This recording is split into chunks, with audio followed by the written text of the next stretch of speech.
everybody, Ryan Medora here, and I am sitting with my good friend Derek Phillips, the co-creator of the 12 Bar Blues Survival Pack, and we wanted to introduce you to the Family Room Studios. Yes, welcome to the Family Room Studios. You are in the family room. That's true. And talk a little bit about what you can do if you happen to have the blues pack, or if you are wanting to get some ideas for groove creation. This is going to be something to kind of take you through the groove that is used for the no-thrill blues or the thrill is gone kind of thing. So we're going to talk a little bit about the drum groove and then break down an alternative bass line that you could use if you happen to be doing a similar thing if you're jamming with your friends. That's right.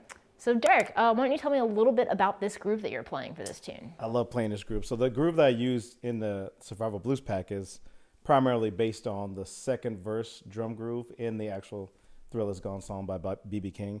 And so what I did is I just used slight variations of it by adding some ghost notes on the snare drum, little extra notes in the left hand and in the right hand. And then I'll use the toms as kind of markers to set up the end of the phrases, the end of the form, as well as when there's a chord change. So whenever Ryan would change from the 1 chord to the 4 chord, I added a little embellishment on the tom. So it sounds a little something like this. 1, 2, 3. With the snares on. 1, 2, 3.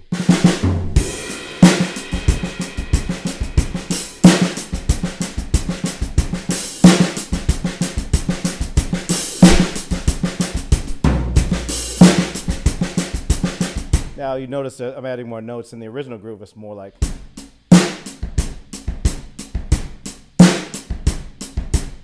more stripped down, eighth notes on the hi-hat, just backbeats on the snare drum. I tend to add, again, adding more ghost notes on the snare drum to fill up the beat a little more, as well as on the hi-hat. And I open up the hi-hat to add a little more effect.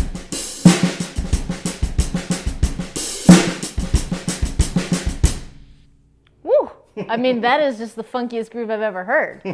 I mean, I love listening to the B.B. King record, but just to hear Derek play this groove, I'm like, that's all you really need.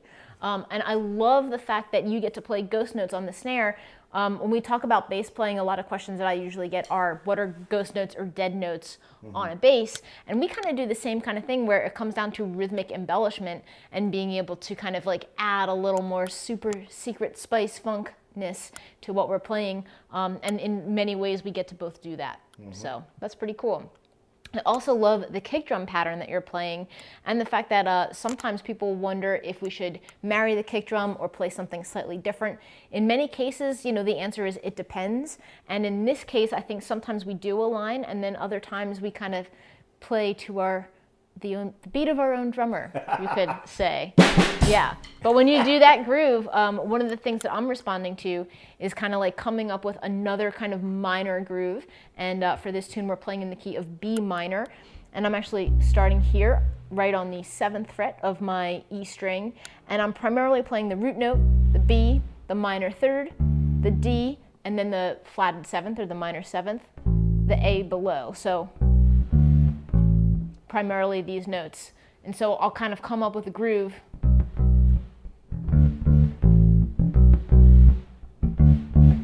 Root, the flat 3rd, flat 7th. And if I want to add a little bit of ghost notes with my right hand,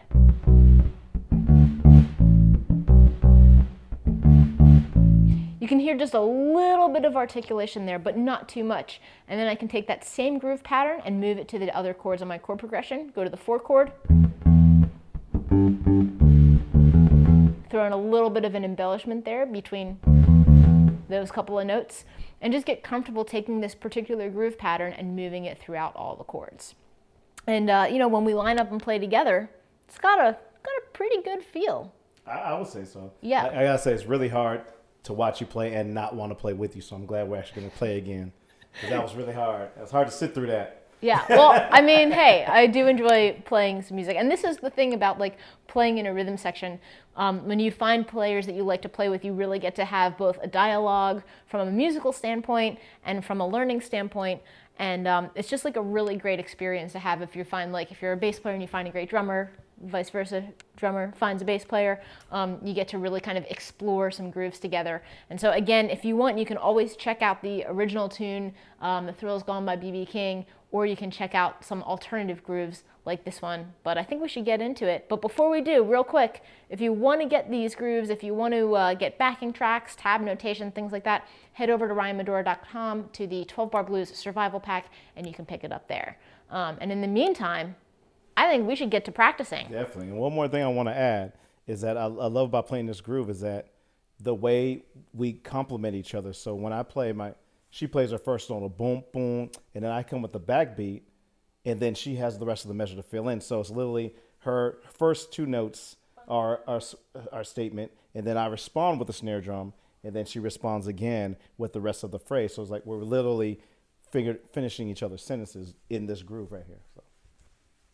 Couldn't say it better myself. Let's get into it. Let's do it again. Here we go. 1, 2, 3.